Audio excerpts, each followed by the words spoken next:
Uhum. Não, não pode deixar aqui.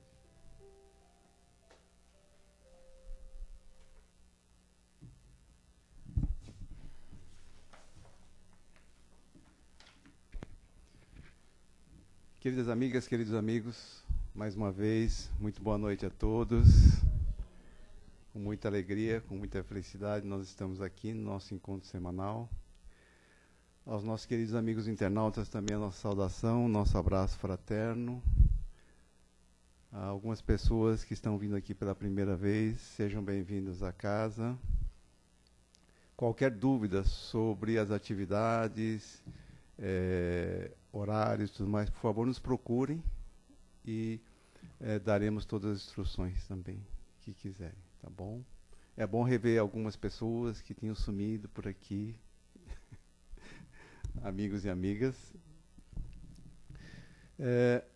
Pessoal, sobre os recadinhos da casa, então para os novos principalmente, lá na entrada, na caixinha, tem os horários, as atividades, tudo que a casa dispõe. E os recadinhos principais que a gente tem aqui hoje, primeiro a respeito de cestas básicas. Na próxima sexta-feira nós vamos fazer as montagens, atendimento em média são 70 famílias, dessa vez nós vamos atender 35. Nós temos praticamente tudo já, faltando muito pouquinha coisa. Isso a gente agradece ao empenho de todos aqui. E a falta está mais em arroz, óleo, macarrão. Quem puder colaborar, a gente agradece muito. Outro recado importante, pessoal, por incrível que pareça, a gente está chegando no Natal outra vez, né? A gente não viu, mas o ano já passou, já estamos chegando. E nós temos todo um planejamento para o atendimento às famílias que nós damos cestas básicas, às crianças dessas famílias. Então, todo ano nós confeccionamos os cartõezinhos, adote uma criança. Na semana que vem, a Sandra já deve começar a distribuir. Então, quem puder ajudar, a gente agradece, né? Aí já vão se preparando até a semana que vem. E o último avisinho é que, nesse último final de semana, nós fizemos a viagem Araxá, Casa do Caminho Araxá, do Tadeu, Hospital Casa do Caminho e mais Sacramento, com o pessoal aqui da casa. Como sempre, foi maravilhoso. Como eu sempre digo aqui, quando venho dirigir aqui as palestras, é uma vivência. Quem foi, quem repetiu, quem foi pela primeira vez, pode comprovar isso. E aí já fica em aberto, então, para a próxima oportunidade, quem quiser participar. E foi muito bom, foi muito gratificante a gente rever o Tadeu e ver que ele se recuperou praticamente completamente do infarte. E se a gente achava que ele não podia se doar mais, fazer mais caridade, a gente estava enganado, que ele está fazendo muito mais do que antes. E fomos também a Sacramento, no Colégio Allan Kardec, e lá também era um colégio, ele foi transferido para um prédio maior, e ali agora é um centro espírita, muito lindo, da Alzire do Saulo também. É bom ver a semente de Eurípides Barçanufo está brotando com seus familiares lá cada vez mais. Então fica aí o convite já para a próxima oportunidade, né, para quem quiser participar dessa vivência.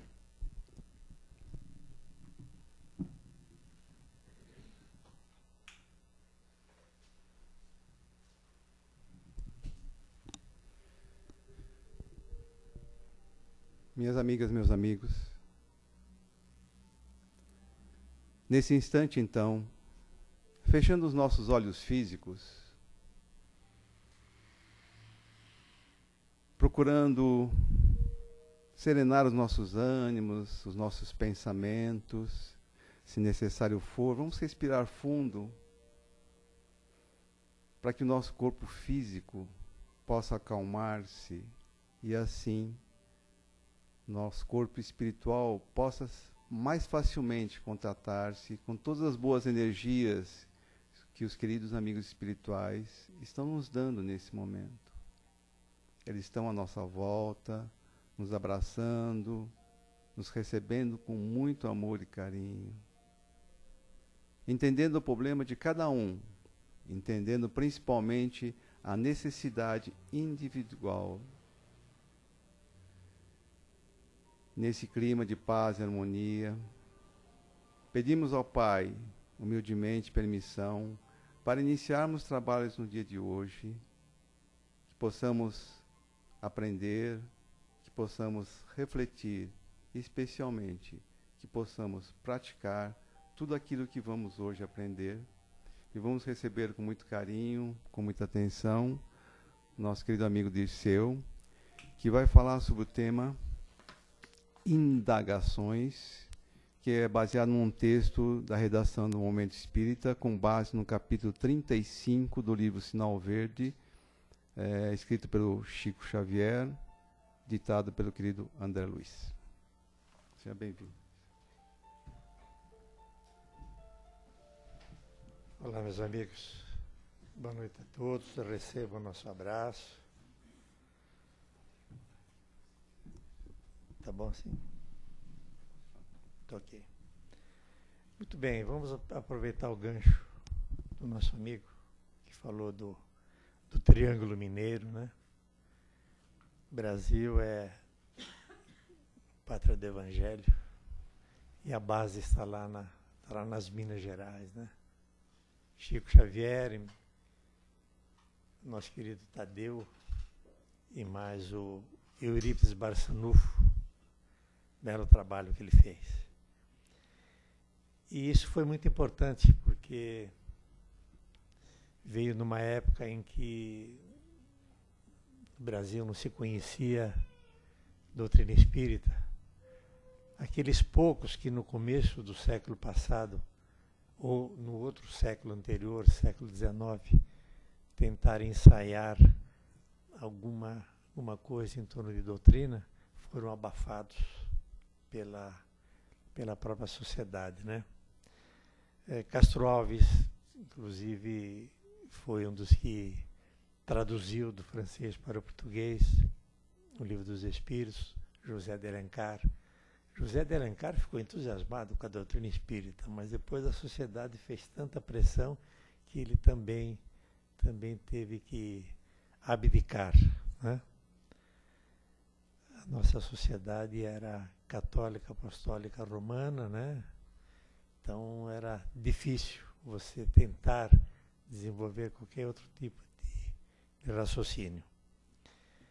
E aí então nós vamos agradecer aos nossos amigos umbandistas, né? Porque os escravos lá na senzala, eles davam a passividade, né? Se medionizavam, os pretos velhos, as pretas velhas, os índios, os caboclos, os orixás, todos eles faziam as suas curas através da senzala, né? E a sinhazinha também, quando tinha algum problema, ia consultar lá na senzala. Mas isso não poderia realmente progredir também, né? A polícia dava em cima, não deixava, e eles foram obrigados a... Quando eles receberam a carta de euforia, naquela época não existia médico, quem tinha dinheiro para pagar médico era só meia dúzia de pessoas, né? Então eles foram montando as suas tendas e as criaturas que tinham problema iam se consultar lá com o preto velho, a preta velha. E de todo esse processo nasceu algo que hoje nós chamamos de Umbanda, né? E nós gostamos de lembrar disso porque um amigo nosso, que foi muito amigo do Chico Xavier, tão amigo que quando ele tirava 30 dias de férias em São Paulo, trabalhava na Agência Lever, ele passava 30 dias de férias com o Chico Xavier. Então era assim, eram irmãos. E à noite, quando acabava todo o trabalho do Chico, né, então eles iam comer alguma coisa. E o Chico gostava de cozinhar, e ele também. Então os dois começavam a cozinhar, tal, bater papo. E o Emmanuel, o espírito Emmanuel, sempre estava presente, né? Esse meu amigo não viu o Emmanuel, mas o Chico Xavier conversava com o Emmanuel como nós estamos conversando aqui, né? E um dia o Emmanuel começou a falar sobre as responsabilidades de cada religião. Então falou dos católicos responsáveis pelos caminhos que o catolicismo tomar, as igrejas evangélicas, o budismo, e foi falando todo mundo. E aí, depois que o Emmanuel acabou de falar de todas as religiões, esse meu amigo Jô pensou, o Emmanuel não falou da Umbanda, né? E ficou quieto. Aí o Emmanuel diz assim, através do Chico, né? Jô, os responsáveis pelos caminhos de Umbanda são os espíritas. E eu fiquei com aquele grilo, mas um grilo muito grande na cabeça, né? Porque existe até no nosso meio espírita um certo preconceito em relação à Umbanda, né? E eu comecei a pesquisar, então, que eu tinha que descobrir por que o Emmanuel falou aquilo, né? Eu não ia falar simplesmente para agradar os umbandistas, né? E aí foi que eu cheguei nessas raízes lá do como é que nasceu o espiritismo no Brasil, e lembrar que no começo do século passado a polícia simplesmente proibiu que se fizesse qualquer tipo de manifestação religiosa ou em centro de Umbanda ou centro espírita, era literalmente proibido, né? E dessa proibição, as criaturas tiveram que inovar, né? Por incrível que pareça, né? Nós sempre damos um jeitinho, né? Isso é coisa velha dos brasileiros. E aí as pessoas, então, elas se reuniam em casas particulares, usava-se aquela mesa de cozinha grande, com 2 gavetões no meio, diziam que esses gavetões eram para esconder a comida quando chegava a visita, né? Não sei se é verdade, mas é o que dizem. E as pessoas, então, se reuniam em casas particulares, onde tinha essa mesa, punham uma toalha branca, punham um vaso de flores, uma jarra com água, os médiuns sentavam em volta, e os espíritos que se comunicavam eram os espíritos de pretos velhos, de índios, de caboclos, né? E o evangelho que se estudava era o evangelho segundo o espiritismo. Essa é a raiz do espiritismo no Brasil, né? Junto com a Umbanda. Então aí eu matei a charada. Então o Emmanuel, você está certo. Os caminhos, nós somos responsáveis por eles, né? Evidentemente que a Umbanda vai seguir o caminho dela, a doutrina espírita também, mas isso é importante só para nós quebrarmos aquele gelo, aquele certo preconceito, né? Até ouvi dizer muitas vezes, de alunos dizer, olha, me disseram que em centro de Umbanda só se manifesta espírito sofredor, né? Espírito de luz não se manifesta, né? Mas os espíritos de luz estão os pretos velhos também, as pretas velhas, né? E esse meu amigo, que chamava-se Jô, chama-se ainda Jô, né? Ele conheceu um médium mineiro também, mas um médium assim com faculdades mediúnicas extraordinárias, né? Vidência, audiência, enfim, audição, tinha todas as qualidades. E ele enxergava os espíritos e conversava naturalmente com o seu mentor, né? E um dia ele abre a porta do apartamento dele, ele leva um susto, porque tinha um preto velho sentado de cócoras lá encostado na parede, só tem que se assustar, né? E ficou todo assustado, e aí o preto velho começou a dar risada para ele, falei, e aí, hein? Assustou, né? Preto velho assusta, né? Ele falou, não é que... Aí ele tentou consertar, é que eu levei um susto, né? Não lhe conheço. Lógico que você me conhece, a gente se conhece há muito tempo. E ele começou, o espírito começou a mudar a aparência dele e era o próprio mentor dele, né? Falou, mas que brincadeira é essa? Não é brincadeira, não. Essa foi a melhor encarnação que eu tive com o preto velho, né? Quer dizer, como o preto velho foi a melhor encarnação que eu tive. Então essas coisas é sempre bom nós lembrarmos ou contarmos novamente, porque fazem parte da história do espiritismo brasileiro, né? Então aquele espiritismo que nasceu lá na França, hoje praticamente não existe quase mais nada, né? Infelizmente. Mas veio para o Brasil, encontrou aqui a terra fértil, encontrou o indivíduo apropriado para agasalhar a doutrina, né? O Eurípides Barçanufo, por exemplo, que iniciou o movimento espírita lá em Sacramento, ele era um católico de 4 costados, né? Professor, católico e tal. Quando falaram alguma coisa de espiritismo para ele, disseram que lá numa determinada fazenda tinha lá os caboclos, que ele conhecia todos aqueles caboclos, eles eram literalmente analfabetos, né? E que eles estavam lá tratando de um tal de espiritismo, e que se comunicava a João Batista, Maria de Nazaré, e foi falando aí os nomes dos apóstolos, né? Ele ouvia isso e falava, isso daí não pode ser coisa boa, né? Mas, como o movimento espírita na França, em relação aos demais países, estava fervilhando pelos congressos que estavam sendo realizados, principalmente através do senhor Leon Denis, né? Que foi considerado o apóstolo do espiritismo, ele escreveu um livro que, quando caiu esse livro no colo da sociedade francesa e europeia, foi assim algo extraordinário, né? Um livro que se chama Depois da Morte, né? Um livro muito bom.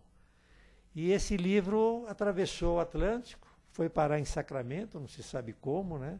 Com certeza pelas mãos da própria espiritualidade, né? E foi dado de presente ao senhor Eurípides Barçanufo, que começou a ler o livro assim à noitinha e foi terminar no outro dia de manhã e mudou radicalmente a vida dele, né? E aí então ele fundou o Colégio Allan Kardec e outras coisas mais extraordinárias que ele fez por lá. Aliás, de quarta-feira a classe não tinha aula comum, era aula só de doutrina espírita. Imagina só que beleza, né? Você colocar seu filho num colégio onde ele vai estudar espiritismo um dia por semana, com vibrações, com preces. Estava acontecendo a Primeira Guerra Mundial na Europa, ele se transportava, né, lá para a Europa, narrava o que estava acontecendo, né? Fora as curas que ele fazia lá em Sacramento, a classe sabia que naquele determinado momento que ele se concentrava, que ele ia fazer alguma atividade espiritual, a classe ficava quietinha, né? E aí ele voltava e dizia, acabei de fazer um parto, né? E aí de repente entra lá um cidadão, abre a porta da sala e fala, doutor Eurípides, o senhor precisa me ajudar, né? A minha esposa está para dar à luz. Não, sua esposa já deu à luz, né? Eu fiz o parto. Mas como que o senhor fez o parto? Só tem um caminho daqui até o meu sítio. E eu não cruzei com o senhor, então o senhor não passou por mim. Falou, tá bom, então eu vou agora com o senhor até lá. E foram até lá e realmente o parto tinha sido feito, né? Então, imagina uma criançada participando disso, né? Que cultura, que educação. E ele tinha um cachorro chamado Chope, que ficava do lado da mesa dele. E o Chope, quando dava meio-dia, que era a hora do recreio, ele já ficava meio... Ele já sabia que quando os dois ponteiros chegavam no 12, era a hora do recreio. E passava um pouquinho, 5 minutos, 10 minutos, né? Ele ficava todo irrequieto. Imagina um cachorro no recreio com a criançada, né? Uma farra. Mas às quartas-feiras, quando era a aula de espiritismo, o Chope dormia e não levantava. Ficava lá quietinho, podia passar o tempo que fosse. Por quê? Porque a vibração estava gostosa, porque o assunto era interessante, né? Todos se alimentavam com aquele ambiente que era criado em sala de aula. Indagações, né? Quantas indagações nós já fizemos buscando reflexões através da doutrina e quantas iremos fazer ainda, né? Indagações sobre família, sobre trabalho, sobre os filhos, né? Indagações profundas que às vezes nós não conseguimos encontrar o fio da meada, principalmente no âmbito familiar, né? Por que eu tive que nascer nessa família, né? Eu podia ter nascido numa outra família, né? Alguém com certeza já se questionou a respeito disso. Mas tem uma explicação muito lógica. Nós estamos submetidos a uma lei, que é a lei do livre-arbítrio, ou seja, eu sou livre para tomar a decisão que eu bem entender na minha vida. Então, se eu estiver na espiritualidade e alguém disser para mim, um espírito disser, olha, você vai ter que reencarnar, e eu não quiser reencarnar, eu não reencarno. Ninguém vai me obrigar a reencarnar. Isso daí é fundamental. Então, quando nós reencarnamos, nós fomos lá no departamento da reencarnação, sabíamos de quem que nós seríamos filhos, quem que nós traríamos como irmãos, como parentes, quem seriam nossos filhos, quem estaria já destinado a ser nossa esposa ou nosso esposo, né? Tudo isso já estava pré-determinado e nós dissemos, aceito. Né? Aceito o desafio. E estamos agora no meio do desafio e estamos nos questionando o que eu estou fazendo aqui. Né? Será que eu me enganei? Será que eu pisei na bola? Será que, sei lá, eu podia ter pensado melhor? Não. Nós realmente aceitamos, né? Porque é uma sagrada oportunidade. E a partir do momento que nós já adquirimos um pouquinho mais de consciência para decidir o que é melhor para nós, nós escolhemos, né? Evidentemente que um espírito primitivo, um espírito extremamente rebelde, que não tem ainda condições de escolher, ele tem que se submeter a um processo compulsório do reencarnatório. Né? Então não tem jeito. Mas nós que podemos escolher, não, nós realmente fizemos a escolha, achando que tudo ia dar certo. Né?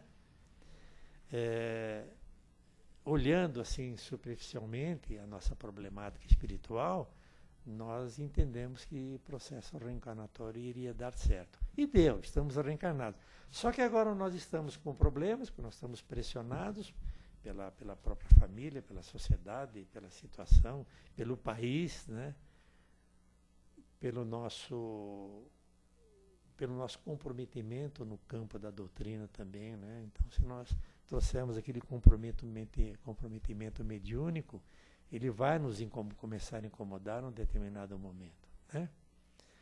Porque mediunidade também não é castigo. Mediunidade, para alguns, é tarefa, porque ela é compulsória, né? Ela causa sofrimento, porque o indivíduo desconhece o seu universo mediúnico, aí ele vai à casa espírita, se encontra com a doutrina, começa a trabalhar mediunicamente e consegue se reorganizar. Mas a mediunidade, na realidade, é o sexto sentido que todos nós possuímos. Né? Nós temos 5 sentidos que conhecemos, mas a mediunidade é o sexto sentido. Ela chama-se sexto sentido porque dentro da doutrina convencionou-se chamar, mas poderia chamar sentido da espiritualidade ou coisa parecida. Né? E as mulheres já trazem o germe dessa mediunidade, que é aquele sexto sentido que a mulher tem, né? Sabe quando o filho está mentindo, sabe quando ele fez alguma coisa de errado, né? Então essa sensibilidade feminina já é um princípio de mediunidade. Agora, aqueles que trazem a mediunidade para trabalhar, aí não tem jeito, tem que realmente trabalhar mediunicamente. E aí o nosso querido André Luiz, ele faz assim, algumas sinalizações dessas indagações para que a gente possa administrar melhor a nossa vida. E a doutrina ajuda realmente a gente a administrar, principalmente com esse primeiro conceito que nós demos, de que nós o encarnamos obrigatoriamente, né? Nós aceitamos. Então, temos que agora nos submetermos, né? A família que nós estruturamos, ela é feita de indivíduos que nós já tivemos um relacionamento no passado. Né? Então, provavelmente todos nós aqui nos conhecemos lá da espiritualidade, né? Já tivemos um relacionamento. Estamos simplesmente voltando ao palco da vida, trazendo, às vezes, determinados reajustes dentro do campo do casamento, em relação aos filhos, né? Reajustes difíceis, né? Mas, na realidade, se caiu na nossa família é porque o compromisso é nosso. Né? Nós vamos ter que nos desdobrarmos, vamos ter que procurar evoluir espiritualmente para podermos ajudar aqueles que vêm na nossa carona. Né? Então não adianta também ficar insistindo com filho, com filha, para vir à casa espírita, porque eles virão pela dor. Enquanto não tiver a dor, acham tudo muito bonito, né? Participam às vezes do evangelho em casa, quando podem, Mas se não houver o aguilhão da dor, se não houver a provocação de machucar lá dentro, nós não vamos buscar a doutrina, né? Porque tem coisas melhores para fazer, né? E a gente sempre arruma uma desculpa, né? Tem isso para fazer, tenho aquilo. Ah, tá bom, muito bom lá no centro espírita, mas não acaba indo, né? Isso a gente vê 5, 10, 15, 20, 30 anos, 40 anos, 50 anos, e não adianta a gente esperar que vai acontecer como um passe milagroso, né? Então, nós temos que realmente ter paciência. É um jogo de paciência. Eu estou falando nós, pais, que já atingiram uma determinada idade e sabe que não adianta falar, olha, por que você não vai no centro tomar um passe, né? Por que não vai lá, pega um livro, pega esse livro, a gente dá o livro de presente. Nossa, que livro bonito. Tá. Oh, não, eu vou ler. E passa 1 ano, 10 anos, 15 anos e o livro está lá e não leu, né? Porque não quis ainda, né? E aí o André Luiz diz o seguinte, você acredita na vitória do bem sem que nos dispomos a trabalhar para isso? Será que nós vamos agasalhar o bem sem que a gente tenha que fazer alguma concessão, sem que a gente tenha que mudar um pouquinho o nosso comportamento, né? Sem que a gente não tenha que calar quando estamos sendo muitas vezes agredidos, até apunhalados com palavras, com desafios, com cobranças, né? Será que dá para nós realmente adquirirmos o bem sem sacrifício? Não dá, né? Então, enquanto nós realmente não nos conscientizarmos de que se eu quiser viver bem, eu tenho que me amar e eu tenho que procurar dentro das possibilidades ver tudo que está errado, aonde que eu estou errando por minha culpa e tentar dentro das possibilidades mudar. Faz a experiência. Ou então nós vamos de repente ter que nos submetermos a uma contingência na vida e que nós vamos ter que ser obrigados a desenvolver essas qualidades para podermos sobreviver, né? Nós sempre gostamos de contar aquele caso, já contamos isso aqui, vamos contar de novo. Aquele casal que os dois tinham a mesma deficiência auditiva. Um comprometimento que obrigava os dois a ficarem frente a frente para poder fazer a leitura labial. Mas aí surgiu um problema, e na hora da discussão? Como é que você vai fazer leitura labial com uma criatura disparando um punhado de coisas, uma coisa atrás da outra? Não dá. Então eles combinaram, a hora que pintar uma discussão, você senta lá, eu sento aqui, você pega uma folha de papel, eu também, e a gente escreve o que quer falar, e nessa de escrever, não, isso aqui eu não vou falar, não, isso aqui também não vou falar. Então chegaram à conclusão que não dá certo a discussão. E realmente não dá. Porque a gente fica inflamado, fica com raiva e começa a trazer coisas que já estavam sepultadas, né? E não são coisas agradáveis, né? Porque são armas que nós vamos atirar de encontro ao rosto, né? Então realmente é melhor calar. E depois passa um dia, uma semana, e a gente toca naquele assunto e fala, sabe aquilo lá, tá, então vamos aí ajustar. Já é uma providência muito grande que nós tomamos para acreditarmos na vitória do bem, né? Já não queremos mais nos desgastarmos com o processo da discussão, principalmente que hoje a gente ouve os casais dizerem que nós vamos discutir relação. Não tem discussão, né, para relação. Nós podemos falar sobre a relação. Admite você a sua capacidade de errar a fim de aprender ou acaso se julga infalível, né? Não tem jeito, né? Nós temos que errar para aprender. Tem outra maneira. Diz o André Luiz, é necessário refletir diariamente sobre o que queremos para a nossa vida realmente, né? E nós entendemos que acho que é todo dia que temos que fazer isso. Em relação aos nossos filhos, em relação à própria vizinhança, à vida profissional, nós sempre estamos correndo o risco de termos que enfrentarmos uma situação desafiadora, né? Às vezes nós achamos que os nossos filhos estão em boas companhias e que não vai acontecer nada para eles e que eles estão bem, que nós demos o exemplo, que nós demos educação, fizemos o melhor por eles, demos a melhor escola e de repente temos aí uma surpresa que um filho está fazendo uso de droga ou coisa parecida, ou que está fazendo uso de álcool, né? E aí? Aí nós vamos ter que sair correndo atrás, né? Procurar todos os meios de podermos ajudar o filho, ir até a casa espírita, para ver se ele tem coragem de vir para tomar um passe, né? Então é um trabalho que vai depender muito de nós, da nossa dedicação, do nosso esforço. Nós vamos receber muita ajuda do plano espiritual, mas muita mesmo. Mas nós temos que nos doarmos. Essa é a grande realidade. Sem o que nós não vamos conseguir. E a doutrina espírita está junto exatamente para demonstrar e mostrar para nós que todas as fraquezas humanas de todos nós, né, são fraquezas que nós acumulamos no passado. Que nós repetimos, e essas fraquezas, elas de certa maneira, estão consolidadas em nós, né? Às vezes o medo, a dificuldade de tratar de um assunto sério com alguém, né?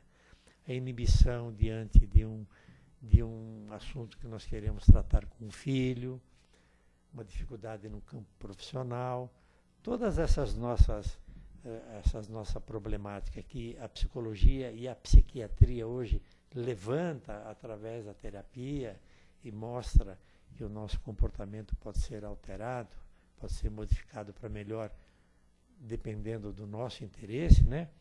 São fraquezas que nós trazemos de um passado de vidas que nós tivemos e que, por uma razão ou outra, nós não pudemos ter uma vida melhor, né?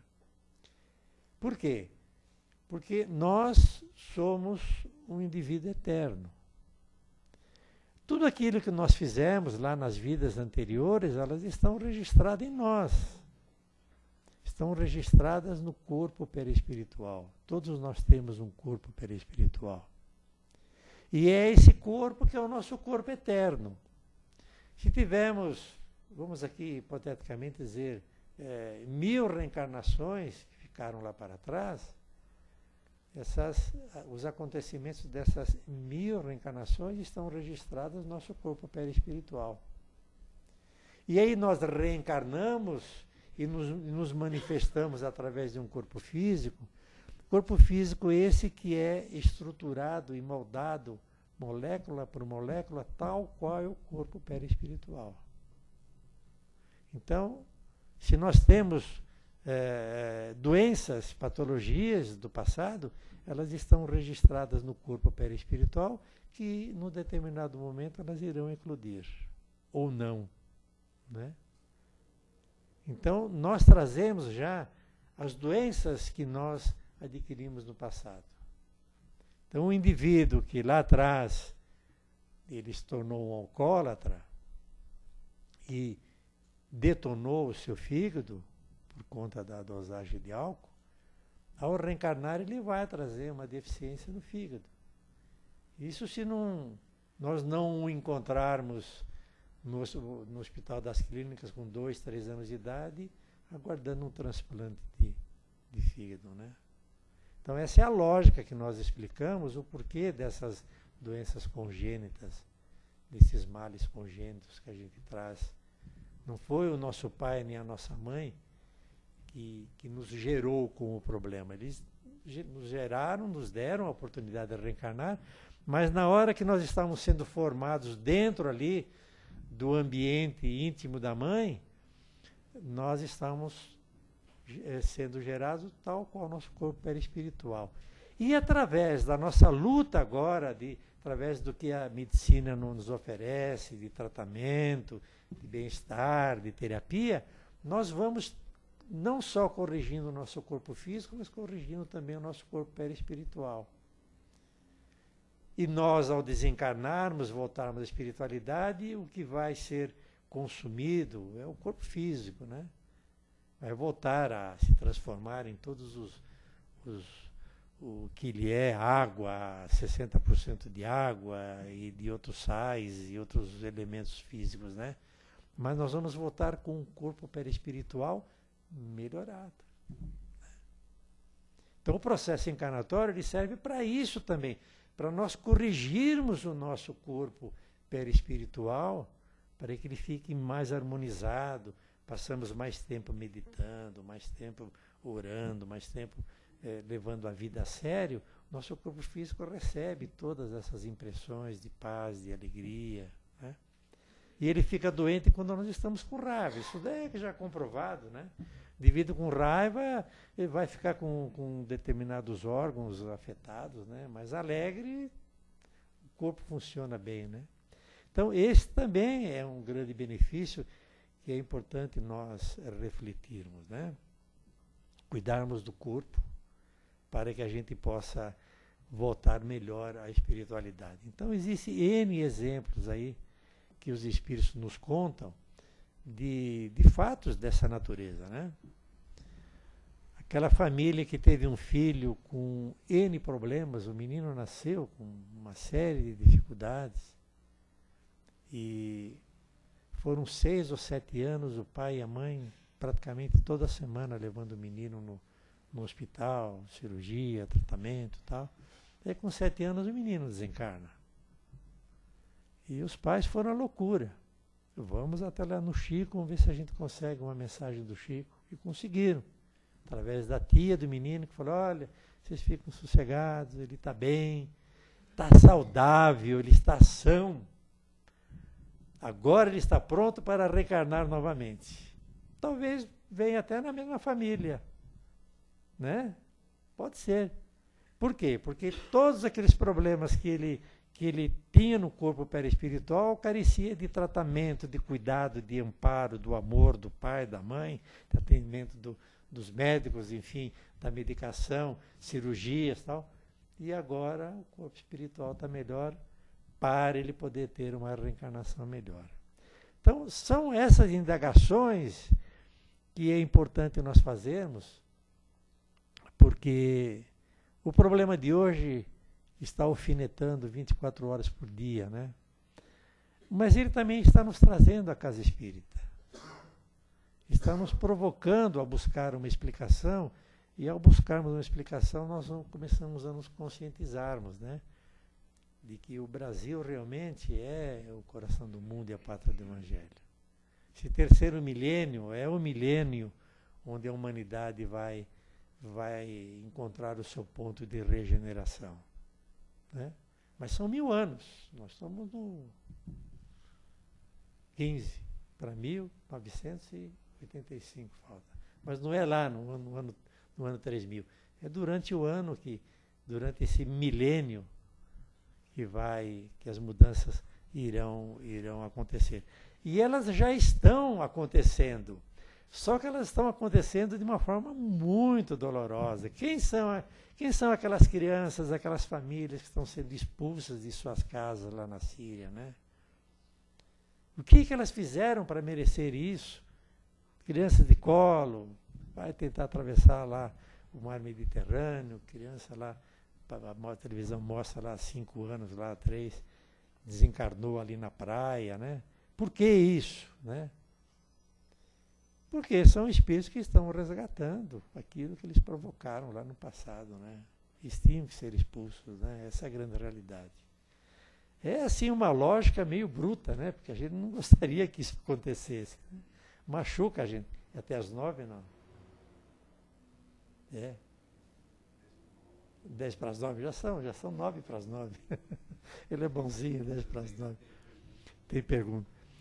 Então, essas indagações que nós fazemos diariamente, é na doutrina que nós vamos encontrar a explicação, e uma vez fortalecidos com essas informações, com essas explicações lógicas, né, e dentro do bom senso, E aí que nós voltamos ao nosso ninho, ao nosso trabalho, à nossa sociedade, ao nosso dia a dia, e vamos aí administrando dentro das possibilidades as nossas indagações. Ficamos à disposição para possíveis perguntas.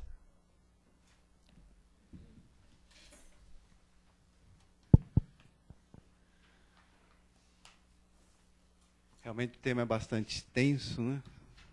Eu poderia ficar aqui a noite inteira falando sobre indagações, né? Tantas são as nossas indagações na nossa vida. Mas agora, vamos aproveitar que o Dirceu está aqui. Vamos fazer as nossas perguntas, os nossos comentários, por favor, sobre o tema. Quem quiser, só levantar o dedinho, eu levo o microfone. Um comentário, uma pergunta, uma dúvida.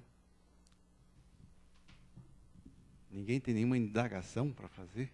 Puxa vida.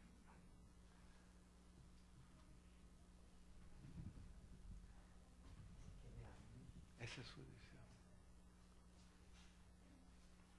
Alguém? Comentários?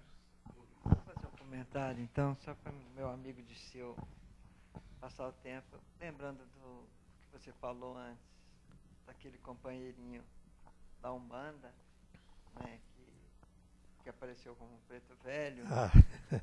E que assustou. Eu lembrei de uma passagem, acho que de um conto de Humberto Campos, que ele conta também da inauguração que ia fazer de um centro espírita.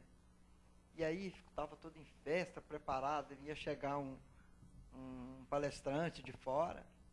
E aí, antes ele pediu, então, que o mentor espiritual se apresentasse. E apresentou um pretinho velho.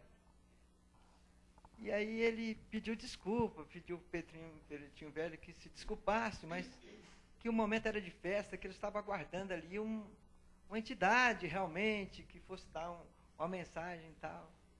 E o pretinho velho calou e ele novamente pediu, então, que aí voltou o pretinho velho novamente.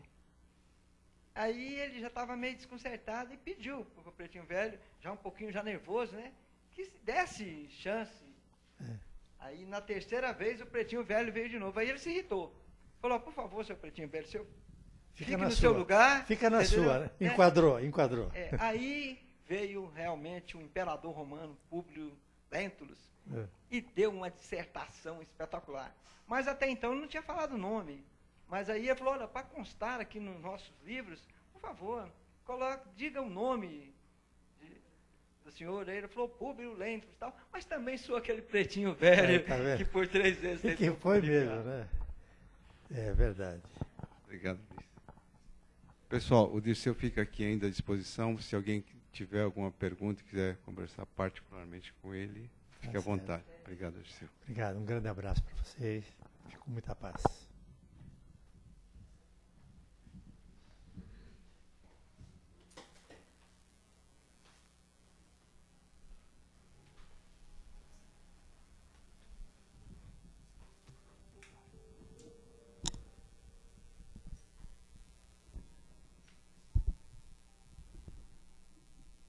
Minhas amigas, meus amigos, nesse instante, após recebermos esses ensinamentos tão preciosos, vamos pedir ao Pai também que possamos levar essa semente, onde possamos responder essas nossas indagações com os ensinamentos que o Pai nos trouxe, através dos ensinamentos que Jesus nos trouxe e Kardec nos reforçou, nos detalhou. E como agradecimento também por esse momento, vamos fazer as nossas vibrações, nosso agradecimento energético, nosso agradecimento de caridade pelo que estamos recebendo. Vamos vibrar. Vibrar é dar o melhor dos nossos sentimentos por alguém ou por algo.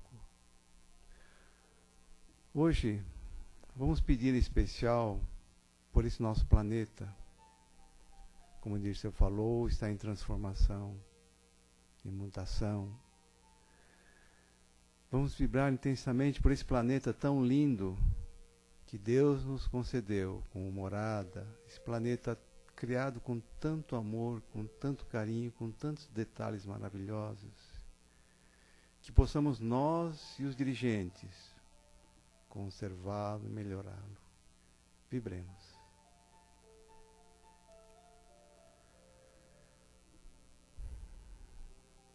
Vibremos também por todos aqueles que estão nos seus leitos de dor, encarnados e desencarnados. Esse desafio tão difícil.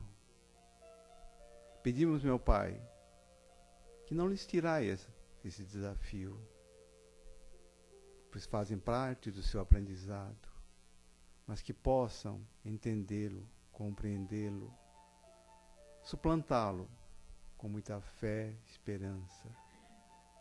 Vibremos por todos que estão nos hospitais, nos asilos, nos orfanatos, nas creches.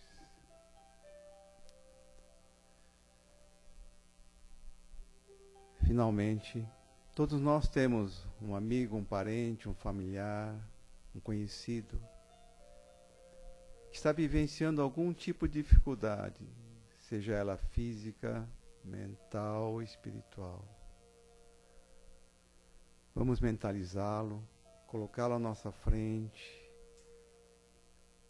e trazer a ele todo o amor, todo o carinho emanado pelo Pai, envolvendo nessa energia de paz, harmonia e fé.